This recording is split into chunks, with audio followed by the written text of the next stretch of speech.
మన తెలుగు పంచాంగంలో రెండవ మాసం వైశాఖ మాసం. వైశాఖ మాసం, మాఘమాసం, అలాగే కార్తీక మాసం, ఈ 3 మాసాలు అత్యంత పవిత్రమైనవి. ఏప్రిల్ 28వ తేదీన సోమవారం రోజున వైశాఖ మాసం ప్రారంభమై మే 27 మంగళవారంతో వైశాఖ మాసం ముగిసిపోతుంది. ఈ వైశాఖ మాసంలో ఎన్నో పుణ్యతిథులు ఉన్నాయి. విష్ణువుకి ఇష్టమైనటువంటి ఈ కొన్ని నియమాలను పాటించడం ద్వారా విశేషమైనటువంటి ధనలాభం కలుగుతుంది. ప్రతిరోజు శ్రీ మహావిష్ణువును లక్ష్మీదేవితో కలిపి పూజించాలి. ఈ వైశాఖ మాసంలో ఎవరైతే సూర్యోదయానికంటే ముందే నిద్ర లెగుస్తారో అలాంటి వారికి ఉత్తమ గతులు కలుగుతాయి. వైశాఖ మాసంలో ప్రతిరోజు నది స్నానం చేయటం చాలా ఉత్తమం.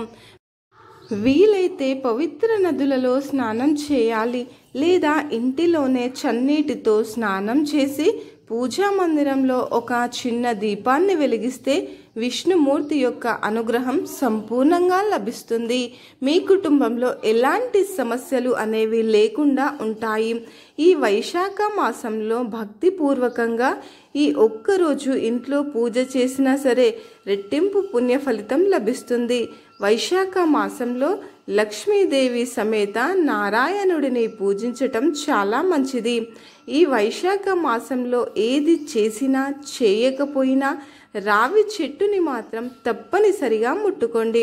వైశాఖ మాసంలో రావి చెట్టుని ముట్టుకుంటే గనుక ఇక మీ జన్మ ధన్యం అయినట్లే. ఈ వైశాఖ మాసం నెల రోజుల పాటు ఆ విష్ణుదేవుడు రావి చెట్టులో కొలువై ఉంటాడు. కాబట్టి ఈ వైశాఖ మాసంలో మీకు వీలైనంత వరకు రావి చెట్టుకు నీళ్లు పోసి రావి చెట్టుకి ప్రదక్షిణాలు చేయండి. ఈ వైశాఖ మాసంలో రావి చెట్టుకు ఎన్నిసార్లు నీళ్లు పోస్తే అంత సంపద మీ ఇంటికి చేరుతుంది. వైశాఖ మాసంలో వచ్చే ప్రతి శుక్రవారం రోజున ఎర్ర గులాబీలతో లక్ష్మీదేవిని పూజిస్తే ధన సమస్యలన్నీ తక్షణమే తొలగిపోయి మీ ఇంట్లోకి పుష్కలంగా డబ్బు చేరుతుంది. ఎవరైతే కటిక పేదరికంతో ఇబ్బంది పడుతున్నారో అలాంటి వారు ఈ వైశాఖ మాసంలో ఒక నెమలికను తెచ్చుకొని మీ పూజా మందిరంలో పెట్టుకోండి. పూజా మందిరంలో నెమలిక ఉంటే మీ ఇంటి సంపద అనేది పెరిగే అవకాశం ఉంటుంది. ఈ వైశాఖ మాసం నెల రోజుల పాటు ఇంటి ముందు తప్పనిసరిగా ముగ్గు ఉండాలి. ఏ ఇంటి ముందైతే ముగ్గు ఉంటుందో అలాంటి ఇళ్లల్లో లక్ష్మీదేవి తిష్ట వేసుకుని కూర్చుంటుంది. ఇంటి ముందు ముగ్గు లేకపోతే మీ ఇంట్లో ఉన్న సంపద అంతా కూడా నశించిపోతుంది. మీ ఇంట్లో ఎల్లప్పుడూ డబ్బు ఉండాలంటే ఈ వైశాఖ మాసంలో ప్రతిరోజు ఉదయం స్నానం చేసిన తర్వాత ఓం హ్రీ శ్రీ లక్ష్మీ వాసుదేవాయ నమః అనే ఈ మంత్రాన్ని 5 సార్లు చదవండి. ఈ మంత్రానికి ఉన్నటువంటి శక్తి అంతులేనిది. వైశాఖ మాసంలో ఈ చిన్న మంత్రాన్ని చదివితే చాలు మీ ఇంట్లో ఎల్లప్పుడూ డబ్బు ఉంటుంది. కొంతమంది పిల్లలు లేరని బాధపడుతూ ఉంటారు. అలాంటి వారు ఈ వైశాఖ మాసంలో ఈ చిన్న మంత్రం చదివితే చాలు మంచి సంతానం కలుగుతుంది. ఆ మంత్రం ఏమిటంటే ఓం కల్గి కృష్ణాయ నమః. ఈ మంత్రాన్ని ప్రతిరోజు జపిస్తే పిల్లలు లేని వారికి సంతాన ప్రాప్తి కలుగుతుంది. కుంకుమకు ఎన్నో దైవశక్తులు ఉంటాయి. కాబట్టి ఈ వైశాఖ మాసంలో ప్రతిరోజు కుంకుమ బొట్టును పెట్టుకొని దేవునికి నమస్కారం చేసుకుంటే మీ కుటుంబానికి అఖండ రాజయోగం కలుగుతుంది. దేవతల యొక్క ఆశీర్వాదం మీ ఇంటిపైన ఎల్లప్పుడూ ఉంటుంది. విశేషంగా ఈ వైశాఖ మాసంలో విష్ణుమూర్తిని పూజించండి. విష్ణుమూర్తికి తులసి మాలను సమర్పిస్తే ఆర్థిక సమస్యలన్నీ తక్షణమే తీరిపోతాయి. విష్ణుమూర్తి యొక్క అనుగ్రహం ఎల్లప్పుడూ మీ ఇంటిపైన ఉంటుంది. ఈ వైశాఖ మాసంలో వచ్చే ప్రతి శనివారం వెంకటేశ్వర స్వామిని విశేషంగా పూజించండి. ప్రతిరోజు తులసి మొక్కను పూజించటం, శ్రీ మహావిష్ణువును తులసి దళాలతో పూజించటం చాలా ముఖ్యం. వైశాఖ మాసంలో వచ్చే శనివారాలకు చాలా విశిష్టత ఉంటుంది. కాబట్టి ప్రతి శనివారం ఎవరైతే శ్రీ వెంకటేశ్వర స్వామి వారిని పూజిస్తారో అలాంటి వారికి కుబేర ధనయోగం కలుగుతుంది. ఈ సంవత్సరం అంతా కూడా డబ్బు కష్టాలు అనేవి ఏర్పడకుండా ఉంటాయి. ఈ వైశాఖ మాసంలో ఏదో ఒక శుక్రవారం రోజున రాళ్ల ఉప్పును కొని మీ ఇంటికి తెచ్చుకోండి. వైశాఖ మాసంలో ఉప్పు కొంటే ఆర్థిక సమస్యలన్నీ తొలగిపోయి డబ్బు పరంగా మీ ఇంటికి బాగా కలిసి వస్తుంది. ఈ వైశాఖ మాసం విశిష్టత గురించి శ్రీ మహావిష్ణువు స్వయంగా శ్రీ మహాలక్ష్మికి వివరించినట్లు పురాణాలు పేర్కొంటున్నాయి. వైశాఖ మాసంలో ప్రతిరోజు పుణ్యదినమే. అలాంటి పుణ్య రోజులు కలిగిన ఈ మాసంలో వీలైనంత వరకు ఎక్కువగా పూజలు చేయండి. ఈ వైశాఖ మాసంలో పొరపాటున కూడా పగటిపూట నిద్రపోకూడదు.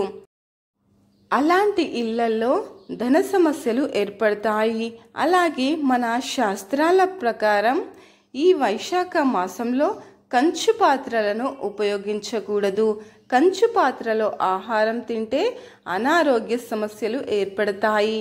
ఈ వైశాఖ మాసంలో ఏదైనా ఒక సోమవారం రోజున శివాలయానికి వెళ్ళి శివాలయంలో ఆవు నెయ్యితో దీపాన్ని వెలిగించండి.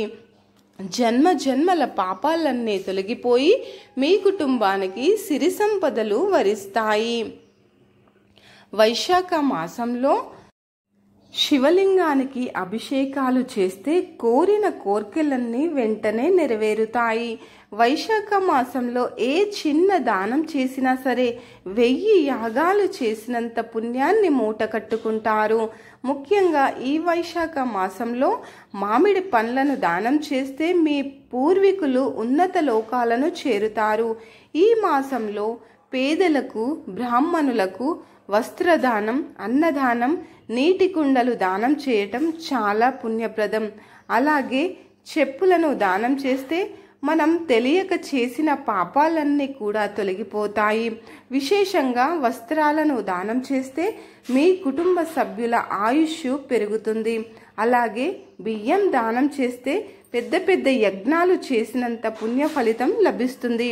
అలాగే మజ్జిగ కానీ పెరుగును కానీ దానం చేస్తే ధనప్రాప్తి అలాగే విద్యాప్రాప్తి కలుగుతుంది.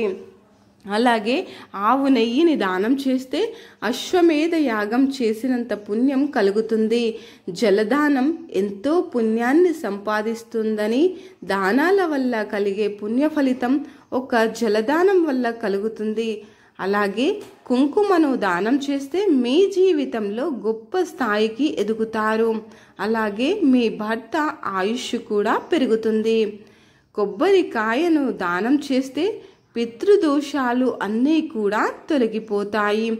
గొడుగుని దానం చేస్తే జీవితంలో ఉన్న కష్టాలన్నీ తొలగిపోతాయి. ఈ వైశాఖ మాసంలో సూర్యుడికి ఆర్ఘ్యం సమర్పిస్తే చాలా మంచిది. ప్రతిరోజు ఉదయం స్నానం చేసిన తర్వాత సూర్యదేవునికి ఆర్ఘ్యం సమర్పించి నమస్కారం చేసుకోండి. లక్ష్మీనారాయణ మంత్రాలు లేదా స్తోత్రాలు పఠించాలి. ముఖ్యంగా విష్ణు సహస్రనామం పఠించటం చాలా ఉత్తమం. ఈ మాసాలలో రోజులో ఒక్కసారి మాత్రమే భోజనం చేయటం ఉత్తమం. వైశాఖ మాసంలో వచ్చే పర్వదినాలను భక్తి శ్రద్ధలతో ఆచరించాలి. ఈ నియమాలను పాటించటం వలన మంచి ఆరోగ్యం, ఐశ్వర్యం మరియు పుణ్యం లభిస్తాయి అని పండితులు చెప్తున్నారు. మీకు ఈ వీడియో గనుక నచ్చినట్లయితే లైక్ చేయండి. మరిన్ని మా మంచి వీడియోస్ కోసం మన ఛానల్ని సబ్స్క్రైబ్ చేసుకోండి.